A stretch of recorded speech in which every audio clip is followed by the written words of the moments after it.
Reparti i pulmologjisë pranë qendrës klinike në Shkup po përballet me një numër të madh pacientësh të hospitalizuar, situatë e cila sipas pulmologut Zekiria Shahini nuk është parë më herët.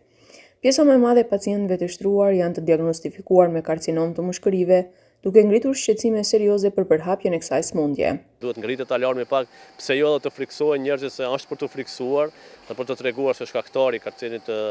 mushkërive është duhani, edhe pse edhe nëse nuk mund ta parandalojmë 100%, ta ndalojmë 100%, paktën ta parandalojmë ose ta zvoglojmë ose gjejmë një alternativë që t'i paraprije kësaj që mos vijnë deri te sëmundjet fatale që fatkeqësisht ajo që më shqetëson më shumë është edhe mosha e re e pacientëve. Domethënë se nuk janë pacientë mbi moshën 70 apo 80 vjeçare, po janë një shumicë e madhe e pacientëve 50-60 vjeçar, që është një moshë shumë e re, është moshë mesatare që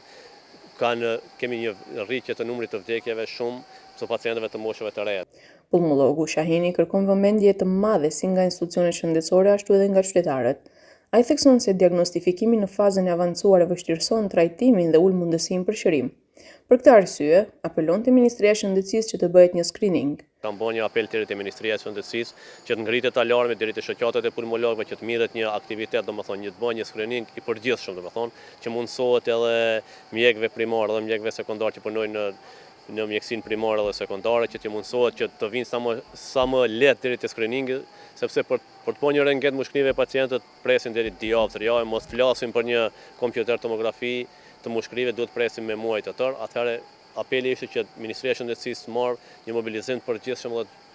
për diagnostifikimin sa më të hershëm të pacientëve të cilët janë me karcinom ose me tumore të mushkërive. Mjekët theksojnë se rritja e ndërgjegjësimit, diagnostifikimit në kohë dhe qastja e shpejtë e trajtimit janë elemente kryesore për të ulur pasojat e karcinomës së mushkërive, një nga sëmundjet me shkallën më të lartë të vdekshmërisë në vend.